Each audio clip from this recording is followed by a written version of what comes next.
औज़ुबिल्लाहि मिनश्शैतानिर्रजीम बिस्मिल्लाहिर्रहमानिर्रहीम रब्बि इश्रह ली सदरी व यस्सिर ली अमरी वहलुल उक़दतम मिन लिसानी यफ़क़हू क़ौली रब्बि यस्सिर व ला तुअस्सिर तम्मिम बिल खैर बिका नस्तईन। अस्सलामु अलैकुम व रहमतुल्लाहि व बरकातुहू। आज हम लोग जो है मैयत को गुस्ल देने का तरीका सीखेंगे। ठीक है, सबसे पहले तो हमारी ये गलती है कि कम से कम हम अपने बुज़ुर्गों को, हमारे घर के लोगों का इतना हक तो है कि हम उन्हें गुस्ल दे करके खुद उनके जो है उनकी मंजिल पर पहुंचा दें, है ना। इतना तो कम से कम उनका हक है कि हम उनके लिए करें। लेकिन हम क्या करते, मासी को बुलाते पैसे देके, भाई आओ नहलाओ और जाओ। हर तरफ से मैसेजेस आते कि हमको कोई मैयत नहलाने वाली भेजो, मैयत नहलाने वाली भेजो, मैयत नहलाने वाली भेजो। मतलब क्या है ये इतने अहम चीज़ है और घर वालों का फर्ज है ये कि वो मैयत को खुद गुस्ल दे, है ना। इतना तो हक बनता है ना हमारे घर के लोगों का कि हम उनको गुस्ल दें। तो हमने हर एक को खुद घर वालों को गुस्ल देना होता है। घर से 4 से 5 लोग जो है अफराद खड़े हो जाए और गुस्ल दें इंशाल्लाह। हम क्या करते हैं, जगह जगह से मैसेजेस आते कि आपा किसी को भेजो, मैयत नहलाने भेजो, मैयत नहलाने। कहाँ कहाँ मैयत नहलाने वाली जाएगी ये। आज फिर वैसे ही तो नला के दफना देते। अल्लाह अकबर, मैयत का हक है कि सही गुस्ल दिया जाए उसको, है ना। तो हम ये बहुत ज़रूरी है हर एक को सीखना। इंशाल्लाह खुद भी सीखेंगे और लोगों को भी आगे बढ़ाएंगे कि भाई ये आप भी सीखो और सब्सक्राइब करो ताकि आपको नए वीडियोस भी मिलके आप भी इल्म हासिल करो। हम अपना ही सिर्फ नहीं सोचेंगे, ठीक है। बिस्मिल्लाहिर्रहमानिर्रहीम। सबसे पहले कि हम जो है तख्ता जिस पे हम लिटाएंगे मैयत को, उसको धुआं नहीं देंगे, है ना, ताकि कुछ ये जानवर वगैरह हो तो वो निकल जाए। तो लोबान की धुआनी, या तुम ऊद हो या बखूर हो, किसी भी चीज़ की तुम धुआनी 3 या 7 मरतबा दे दो उसको, ठीक है। फिर उसके ऊपर मैयत को जब लिटाएंगे तो ख़ास ख्याल रखेंगे कि मैयत को नहलाने का जहाँ हो वहाँ पर्दे का एहतमाम हो। पर्दे का इंतज़ाम ख़ास तौर पे किया जाना चाहिए, पर्दे में गुस्ल देना हमको, ठीक है। उसके बाद घर के 4 से 5 लोग, ज़्यादा लोग भीड़ भाड़ न लगाए। 4 से 5 लोग घर के अफराद रहे और वो लोग जो है इनको नहलाने का इंतज़ाम करें। या तुम लकड़ी पर गरम करो या चूल्हे पर या गैस पर या गीज़र में, कहीं भी पानी गरम करो। उसमें एकदम गरम चटके वाला नहीं डालेंगे, खौलता पानी उठा के डाल, ऐसा नहीं। कौन lukewarm water can be use. उसको क्या करना है, उसमें बेरी के पत्ते डालने हैं या तो फिर नीम डालना है। नीम ज़्यादा बेहतर रहेगा कि एकदम साफ हो जाए, ठीक है। फिर काफूर जो होता है, काफूर का भी पानी हमको बना के रखना है, ठीक है। अब उसके बाद जो है हम सबसे पहले जो है एक बात का और ख्याल रखना है, खास ख्याल रखना है कि जो मैयत को उड़ाते हैं ये मोटी चादर होनी चाहिए। पतली चादर उड़ाना जायज़ नहीं है कि जैसे ही भीगे कच्चा हो तो अंदर का अंग दिखाई दे, ऐसा नहीं होना चाहिए, ठीक है। तो इसको खास तौर से ध्यान रखेंगे कि मोटी चादर हम यूज़ करें, ठीक है। और मर्द को 3 और औरतों को 5 ये रखता है ना पहनाने के कफन के लिए। अब कफन का जो सेट खरीदते हैं उसमें सभी कुछ आता है, ठीक है। जो इसमें भी गुस्ल में भी जो जो चीज़ें लगती है वो सारी चीज़ें कफन सेट में आती है हमको। अगर कहीं कफन सेट ना भी मिलता हो गाँव में तो कम से कम अगर तरीका जानते हो तो चीज़ें अवेलेबल होना इतना मुश्किल नहीं होता है, तरीका मालूम होना चाहिए, ठीक है। अब सबसे पहले जो है हम मैयत को क्या करेंगे कि यहाँ पर इसके पेट आहिस्ता आहिस्ता आहिस्ता ये करके उसको इस्तिंजा करवा देंगे, ठीक है। पहले आहिस्ता आहिस्ता आहिस्ता आहिस्ता उसको पेट मल के और फिर या तो फिर हम मोटा कपड़ा जो है हाथ में लपेट लेंगे और जो है उनको साफ करेंगे। और या तो फिर जो उसमें ग्लव्स आता है कफन सेट में, वो ग्लव्स हम पहन लेंगे। हाथ नहीं लगाएंगे मैयत को, डायरेक्ट ग्लव्स पहनेंगे या फिर ऐसा मोटा कपड़ा हम हाथ में लपेट लेंगे ताकि हमारा हाथ ना लगे उनको, ठीक है। दूसरा, ग्लव्स पहनने के बाद फिर हम कपड़ा जो है वो रुई जो है, रुई भी कफन सेट में आएगी, उसको कच्चा करेंगे और अच्छी तरह से साफ कर देंगे उसको, ठीक है। ये स्टेप नंबर 1 है, मैयत को इस्तिंजा करवाना। ये स्टेप नंबर 1 है। अब स्टेप नंबर 2 क्या है, वुजू करवाना। स्टेप नंबर 2 क्या है, वुजू करवाना। कि हम क्या, हमारे जैसा वुजू इनका नहीं होगा, मैयत को हमारे जैसा वुजू नहीं होता। जो 4 फराइज होते हैं ना जिस तरह से, वो इनको दिया जाएगा, ठीक है। हम क्या करेंगे कि एक रुई भी हमको कफन सेट में मिलेंगी। एक रुई 3 जो है इस तरह से हम ये मैयत का मुंह साफ करने के लिए हम 3 ये ले लेंगे। इस तरह से ये ऐसे बना लेंगे इसको। रुई का अच्छा ये मिलता है ना, उस बंडल मिलता है, उससे हम बना लेंगे और आहिस्ता आहिस्ता यूं यूं करके साफ करेंगे। जैसे हम ब्रश कैसे करते हैं, ऐसे हल्का हल्का सा। मैयत का बहुत मुंह खोलने की कोशिश नहीं करेंगे, जितना खुलता है थोड़ा सा, ठीक है, कोई नहीं। उसमें आहिस्ता आहिस्ता डाल के मुंह साफ करेंगे उसका 3 मरतबा, ठीक है। 3 इससे साफ करें आहिस्ता आहिस्ता आहिस्ता, फिर ये रखें।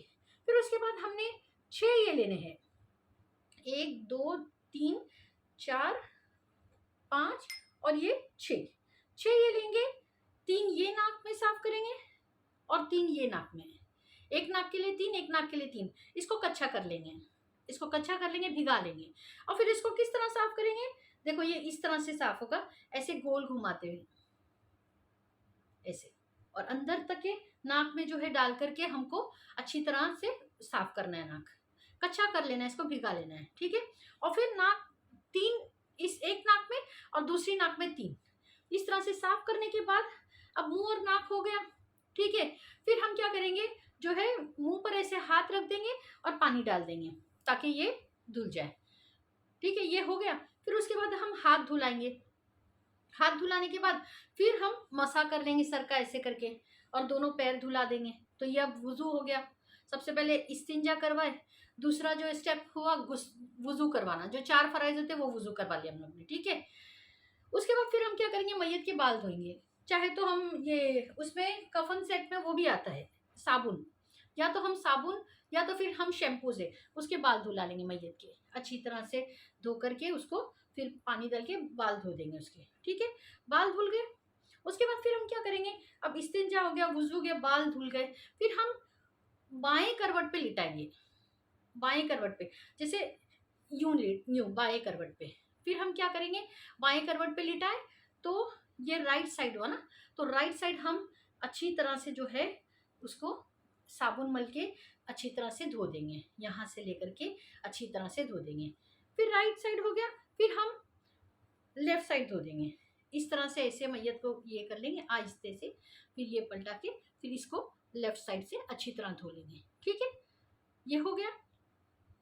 अब जो है मैयत के इस्तिंजा करा लिए, वुजू करा लिए, बाल धो दिए, दोनों तरफ से ये धो दिए, फिर उसके बाद सारा कुछ मुकम्मल हो गया। तो फिर हम दोबारा से, कभी क्या होता है फ्रिज में मैयत वगैरह रख देते, जैसे वो फ्रोजन, इसमें आने वाले लोग थोड़ा रख दो मैयत को, लोग पहुंचेंगे फिर लेंगे, तो उसमें क्या होता है कि मैयत के अंदर जो नजाकत जम जाती, फिर वो आहिस्ता आहिस्ता नहाने के बाद ये होती ना। तो हमने क्या करेंगे, दोबारा से फिर एक बार मैयत को ऐसे ऐसे हल्के हल्के हाथ से ये करके फिर उसके बाद उसको पानी से धुला देंगे, ठीक है। ये अब मुकम्मल गुस्ल हो गया मैयत का, ठीक है। इसमें जो है उसके बाद फिर हम क्या करेंगे, अच्छी तरह से गुस्ल दे दिए, फिर हम उसको क्या करेंगे, काफूर का जो पानी हमने बना के रखे थे वो जो है दाईं तरफ से पूरा अच्छी तरह से बहा देंगे, ठीक है। अच्छी तरह से काफूर का पानी बहा करके, और जब हम इस्तिंजा कराएं दोबारा भी वुजू कराने की जरूरत नहीं, हो गया, ठीक है। अब फिर काफूर का पानी बहा देंगे तो बिल्कुल यानी साफ सुथरा से हो जाएगा। फिर जो काफूर हमने कुछ ये रखे थे ना, तो उसको क्या करेंगे, हम 5 जगह जो सजदे की जगह है वहां पर वो सूखे काफूर को लगा देंगे। जैसे एक पेशानी है, नाक है, दोनों हथेली है, घुटने है और तलवे है ना, तलवों पर भी लगाएंगे हम लोग। ये 5 जगह उनको फिर काफूर लगा देंगे मैयत को, ठीक है। और इस तरह से हम इनका गुस्ल जो है मुकम्मल हो गया। देखना, ध्यान करना कि जो है मैयत को हाथ ना लगे, और अगर तुम जब पलटा रहे हो, जैसे इस तरफ कर रहे हो धुलान ये करने के लिए पानी डालने काफूर का, और फिर उसके बाद यहाँ पर ये, तो कपड़ा ना हटे, पहले चादर को ऐसे इस तरह से ठीक कर ले, ठीक है। फिर उसके बाद धुलाए, फिर यहाँ से भी चादर को ठीक कर ले पहले डाली हुई, उसके बाद फिर के जिस्म उनका दिखाई ना दे।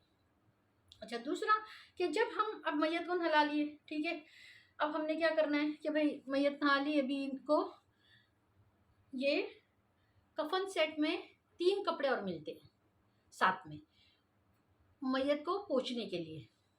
3 कपड़े और रहते हैं, उसमें से एक हम ले लेंगे मैयत को पोंछने का, ठीक है। तो दबा दबा के यूं यूं करके, जैसा हम पोंछते हाथ मुंह, इस तरह से नहीं पोंछेंगे हम लोग, वरना तो बाज मरतबा जिल्द भी आ जाती है, अल्लाह अकबर। इसलिए हम लोग है ना ऐसा डैब करेंगे, बस इस तरह से मैयत को पोंछेंगे आहिस्ता आहिस्ता आहिस्ता, ठीक है। और फिर हम क्या करेंगे कि ये हो गया ना, अब ये पूरी भीग गई है चादर, तो ऊपर से एक चादर डालेंगे और फिर आहिस्ते से आहिस्ता आहिस्ता करके इसको नीचे से चादर जो है वो निकालेंगे, इस तरह से कि ऊपर जो चादर है, अंदर की जो कच्चा की भी भीगी हुई है चादर, उसको हम लोग निकाल लेंगे, ठीक है।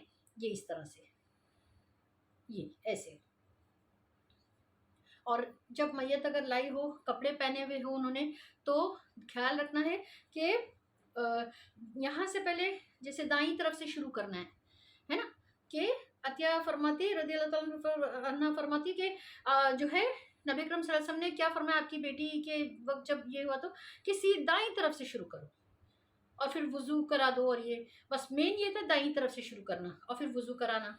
तो दाईं तरफ से हम शुरू करेंगे। तो क्या करेंगे, यहाँ से कपड़ा काट लेंगे, यहाँ से काट लेंगे, फिर इस तरह से निकाल लेंगे, मैयत को तकलीफ नहीं देंगे, ठीक है। ये इस तरह से निकाल लिए कपड़ा, और नीचे का क्या करेंगे, हम इस तरह से कपड़े में हाथ डाल के, अगर पैंट का बक्कल वगैरह या नाड़ा वगैरह औरत का, तो खोल करके आहिस्ते से निकालेंगे उसको भी। और मैयत का कपड़ा पाक होता है, अगर तुम धो धा के वापरना चाहो तो वापर सकते हो, ठीक है। इसमें कोई ये नहीं कि मैयत का कपड़ा पाक नहीं, पाक रहता है कपड़ा, धो के वापर सकते हो तुम। इस तरह से हमारा गुस्ल मुकम्मल हो गया। और इंशाल्लाह अल्लाह सुब्हाना तक़द्दुस हमको हिदायत दे कि हम आगे बढ़ के लोगों को गुस्ल दे, और जो है इसके नेकियों से हम फैज़याबाद हो इंशाल्लाह अज़्ज़वजल। और हदीस है कि अगर कोई शख्स मैयत नहलाने में कोई ऐब देखे और उसको लोगों में ना बताए, जाहिर ना करे, डिस्कस ना करे लोगों से, वो अगर, तो 40 कबीरा गुना उसके माफ़ कर देंगे अल्लाह सुब्हाना तक़द्दुस आखिरत में। 40 कबीरा गुना जो उसकी माफ़ी से भी माफ़ ना होते, ऐसे गुना अल्लाह सुब्हाना तक़द्दुस उसके माफ़ कर देंगे, इस वजह से कि उसने मैयत का ऐब लोगों से छुपाया है ना। तो इंशाल्लाह हम लोग जिंदा के भी ऐब छुपाएंगे, लेकिन मैयत का ऐब छुपाने की ये फजीलत है कि हदीस है कि ऐसे 40 कबीरा गुना अल्लाह माफ़ कर देंगे जिनकी जो माफ़ी तलाफ़ी से भी वो माफ़ नहीं हो सकते थे, सिर्फ इसलिए कि अगर मैयत में कोई ऐब देखो तो उसको ना बताए लोगों को इंशाल्लाह, है ना। और जो जहाँ कहीं भी हो, इतना तो हम कर सकते हैं कि हम गुस्ल सीख के अपने घर वालों को खुद गुस्ल दें इंशाल्लाह अज़्ज़वजल, है ना। और अब उम्मीद है सारी चीज़ें बराबर समझ में आ गई होगी। वमा अलैना इल्लल बलाग व आखिरु दावाना अनिल हम्दुलिल्लाहि रब्बिल आलमीन। सुब्हानकल्लाहुम्मा व बिहम्दिका अशहदु अल्ला इलाहा इल्ला अंता अस्तगफिरुका व अतूबु इलैक। अस्सलामु अलैकुम व रहमतुल्लाहि व बरकातुहू।